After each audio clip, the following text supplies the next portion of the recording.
بسم اللہ الرحمن الرحیم۔ چینل بزم نیر پر الحمدللہ اولیاء کرام کے حوالے سے بہت سی ویڈیوز اپلوڈ ہو چکی ہیں۔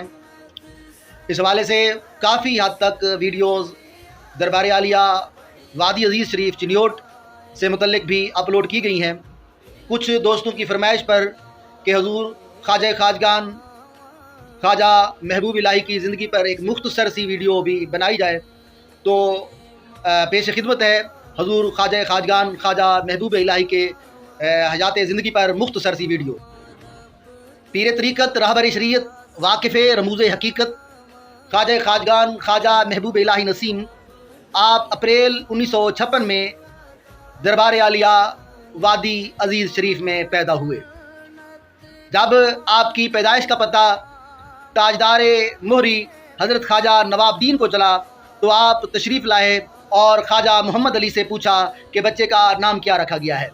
حضرت خواجہ محمد علی نے فرمایا کہ حضور آپ ہی فرما دیں، تو آپ نے محبوب الہی خواجہ نظام الدین اولیاء کے نام پر آپ کا نام خواجہ محبوب الہی رکھا۔ اب جس ماحول میں حضرت خواجہ محبوب الہی نسیم نے آنکھ کھولی تھی، وہ ماحول خالصتاً اللہ اللہ کا ماحول تھا۔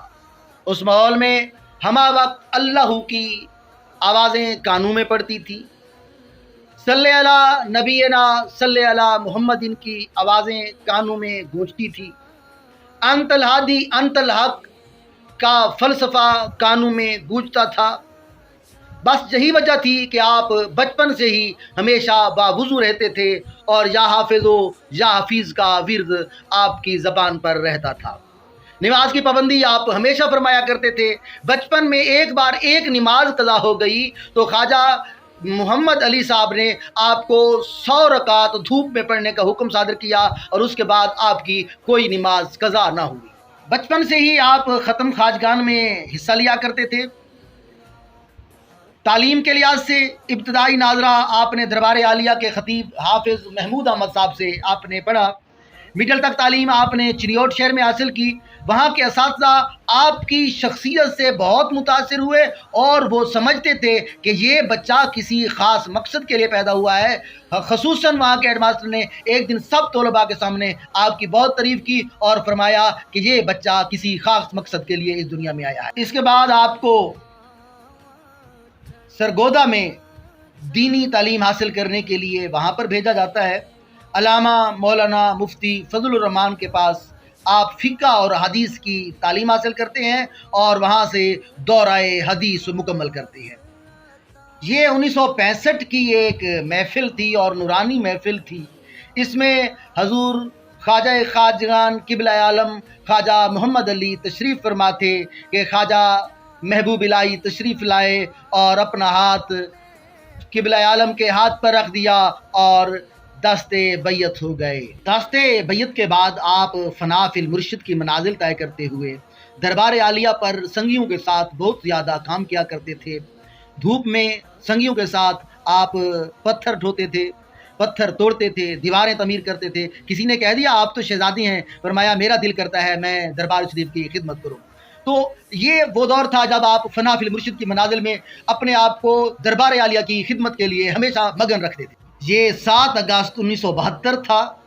دربار عالیہ وادی عزیز شریف پر عرس حضرت محمد مصطفیٰ صلی اللہ علیہ وسلم عروج پر تھا۔ مرکزی نشست چل رہی تھی، اللہ کی صدائیں تھیں۔ حضور قبلہ عالم تمام خلفاء سے مخاطب ہو کر فرمانے لگے الحمدللہ میرا محبوب الہی محبوب مشائخ بن چکا ہے۔ تاجدار مدینہ سرکار دو عالم صلی اللہ علیہ وسلم کے حکم کے مطابق میں اسے خرقہ خلافت پیش کرتا ہوں۔ اور ساتھ ہی حضور قبلہ عالم نے یہ بھی فرمایا یہ میرا بچہ زری زربخت خواجہ نواب الدین کے ارشاد کے مطابق سلسلہ عالیہ نقشبندیہ مجددیہ کے چمن کو تمام عالم میں مہکا دے گا، تمام عالم میں اللہ کی صدائیں بلند ہوں گی۔ 23 ستمبر 1982 شام 4:15 پر حضور قبلہ عالم خواجہ محمد علی اس دار فانی سے کوچ کر جاتے ہیں۔ آپ کے کندھوں پر سلسلہ کی ذمہ داری آ پڑتی ہے آپ سلسلہ عالیہ کی ذمہ داری کو اس احسن طریقے سے نبھاتے ہیں کہ یہ گلستان بلال مہروی کی ایسی آپ جاری کرتے ہیں کہ اس کی وسعت پوری دنیا میں ہو جاتی ہے اور یہ سلسلہ دن دگنی رات چگنی ترقی کرنے لگتا ہے۔ حضور خواجہ محبوب الہی نسیم کی زندگی کا مقصد ذکر اللہ کو عام کرنا، عشق رسول کا درس عام کرنا، اولیاء کرام سے محبت کا درس دینا، ہمہ وقت تبلیغی مشن پر ہمیشہ جاری و ساری رہنا، اور آپ کا یہ پروگرام پاکستان میں نہیں بلکہ پاکستان سے باہر Holland, Norway, Ukraine, England, Dubai, Kuwait, Germany, Bahrain اور سعودی عرب تک پھیلا ہوا ہے۔ آپ تبلیغی سلسلے میں وہاں تشریف لے جاتے ہیں۔ آپ کا چہرہ نورانی ہے، اور آپ جب اللہ اللہ کر رہے ہوتے ہیں بہت سے غیر مسلم دین اسلام کے دائرہ میں داخل ہوتے ہیں۔ آپ کے ہاتھ پر آج تک بہت سے غیر مسلم کلمہ پڑھ چکے ہیں، دین اسلام کی اہمیت کو جانتے ہوئے وہ دین اسلام میں شامل ہوئے ہیں اور مسلمان ہو گئے۔ آپ تقریباً 40 بار حج کر چکے ہیں، تقریباً 150 عمرے کر چکے ہیں۔ سعودی عرب میں بہت سی محافل ہوتی ہیں، ریاض، جدہ، مکہ مکرمہ، مدینہ شریف میں محافل کا سلسلہ جاری ہوتا ہے۔ وہاں پر سنگیوں کو دعوت عام ہوتی ہے، جو بھی جاتے ہیں ان کو لنگر پیش کیا جاتا ہے۔ مدینہ میں آپ کی خاص رہائش گاہ ہے جہاں پر ذکر کی محافل ہوتی ہیں، لنگر ہوتا ہے۔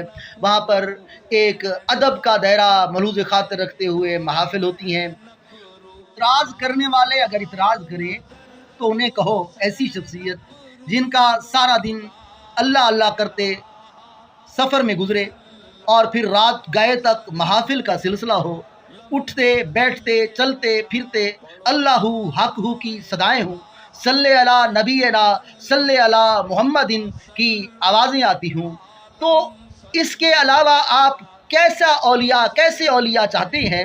اولیاء وہی ہوتے ہیں جن کا چہرہ نورانی ہو، جن کا چہرہ دیکھ کر اللہ یاد آ جائے، اور جن کا اٹھنا بیٹھنا چلنا پھرنا اللہ کی یاد میں ہو، یہی تو اولیاء ہی ہوتے ہیں۔ حضور محبوب ملت اسلامیہ خواجہ محبوب الہی نسیم کی زندگی کا لمحہ لمحہ کرامت ہے۔ بہت سی کرامات آپ کی شخصیت سے جڑی ہوئی ہیں۔ اللہ تبارک و تعالی آپ کو عمر خضری عطا فرمائے۔ تمام دوست احباب اگر چریوٹ جائیں، دربار عالیہ وادی عزیز شریف پر ضرور حاضری دیں۔ یقیناً بزرگان کی مزارات پر اللہ کے انوار تجلیات ہوتے ہیں، اور حضور خواجہ محبوب الہی نسیم صاحب کی سے ملاقات کیجئے۔ یقیناً یہی ہستیاں ہیں جن کی بدولت یہ کائنات چل رہی ہے۔